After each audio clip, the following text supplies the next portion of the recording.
నమస్కారం. ఈరోజు మనం ఒక చాలా ఆసక్తికరమైన ఉపమానాన్ని చూద్దాం.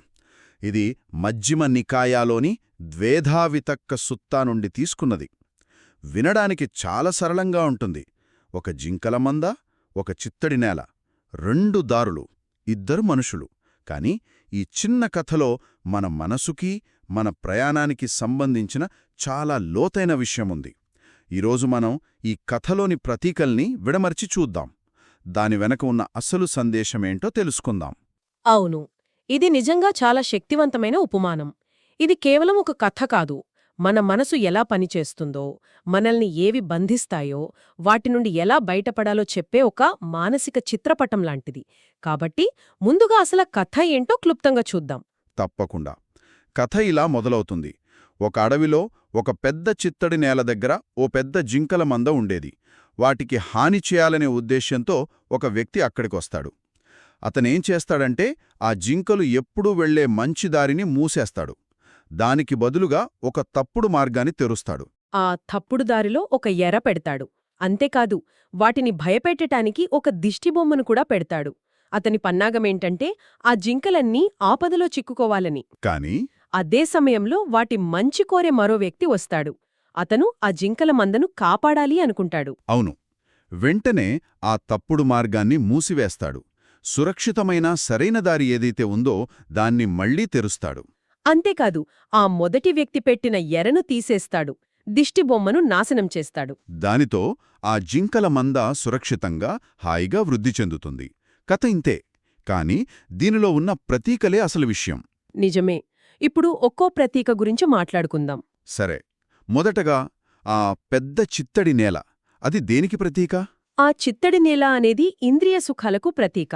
చూడటానికి చాలా ఆకర్షణీయంగా ఉంటాయి, జీవనాధారంలా అనిపిస్తాయి. కాని ఒక్కసారి అందులోకి దిగితే కూరుకుపోతాం. సరిగ్గా కోరికలు, రాగద్వేషాలు అనే బురదలో చిక్కుపోతాం. మరి ఆ జింకల మంద? ఆ జింకల మంద అంటే ప్రాణులందరూ, అంటే మనం.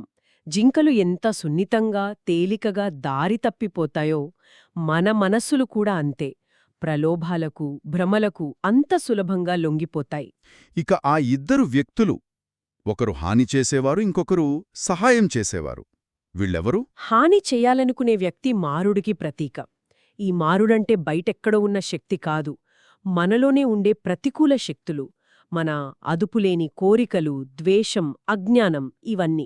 అంటే మనల్ని తప్పుదారి పట్టించే మన ఆలోచనలే అన్నమాట. అంతే. ఇక మంచి కోరే వ్యక్తి తథాగతుడు, అంటే మార్గాన్ని కనుగొని ఇతరులకు దారి చూపించే జ్ఞాని. చాలా స్పష్టంగా ఉంది.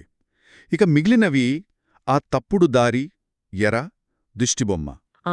తప్పుడు మార్గమంటే మిథ్యా అష్టాంగ మార్గం. అంటే తప్పుడు దృష్టి, తప్పుడు సంకల్పం, తప్పుడు మాట, ఇలా అన్ని. అది వినాశనానికి దారితీస్తుంది. అవును. ఇక ఎర అంటే తక్షణ ఆనందం, కామం, మనల్ని ఆ తప్పుడు దారివైపు లాగే తాత్కాలిక సుఖాలు. చివరగా ఆ దిష్టిబొమ్మ. దిష్టిబొమ్మ అంటే అజ్ఞానం, అవివేకం. దిష్టిబొమ్మ నిజం కాదు, ఒక భ్రమ. కాని దాన్ని చూసి జింకలు భయపడి తప్పుడు మార్గంలోకి వెళ్తాయి కదా. అవును. అలాగే అజ్ఞానం వల్ల మనం భ్రమలను నిజమని నమ్మి దుఃఖానికి దారితీసే దారినెంచుకుంటాం. అంటే కథలో రెండు విభిన్నమైన జీవన మార్గాలు కనిపిస్తున్నాయి. ఒకటి తప్పుడిది, మరొకటి సరైనది. మూలగ్రంథంలో వీటిని మిథ్యా అష్టాంగ మార్గం అని, ఆర్య అష్టాంగ మార్గం అని పిలుస్తారు. ఖచ్చితంగా. అయితే ఇక్కడొక ముఖ్యమైన విషయం గమనించాలి. తప్పుడు మార్గాన్ని కూడా అష్టాంగ మార్గం అనే అన్నారు.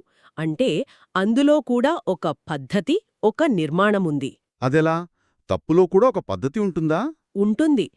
తప్పుడు మార్గమంటే యాదృచ్ఛికంగా చేసే చెడ్డ పనులు కాదు. అది కూడా ఒక నిర్మాణాత్మకమైన మార్గమే. కాని దాని పునాది, లక్ష్యం రెండూ తప్పుడివి. ఉదాహరణకు, ఒకరిని మోసం చేయాలనుకునే వ్యక్తి ఎంతో ఏకాగ్రతతో, ప్రణాళికతో పనిచేస్తాడు. నిజమే. వాడిక్కూడా ఒక దృష్టి, ఒక సంకల్పముంటాయి. సరిగ్గా. కాని అవన్నీ అప్పుడువి. అందుకే అది వినాశనానికి దారితీస్తుంది. అయితే ఈ రెండింటికీ మూలమైన తేడా దృష్టిలోనే ఉందన్నమాట. సరైన దృష్టి, తప్పుడు దృష్టి. అక్కడే అసలు విషయం ఉంది. తప్పుడు దృష్టి అంటే ప్రాథమికంగా వాస్తవికతను సరిగ్గా చూడలేకపోవడం, మనం చేసే పనులకు ఫలితం ఉండదు అనుకోవడం, ఈ జీవితం తర్వాత ఏమీ లేదు కాబట్టి ఎలాగైనా సుఖపడాలి అని భావించడం. లేదా అంతా విధి, మన చేతిలో ఏమీ లేదు అని నమ్మటం. అవును, ఇవన్నీ తప్పుడు దృష్టి కిందకే వస్తాయి. ఈ పునాది మీద ఏది కట్టినాది కూలిపోతుంది. మరి సరైన దృష్టి?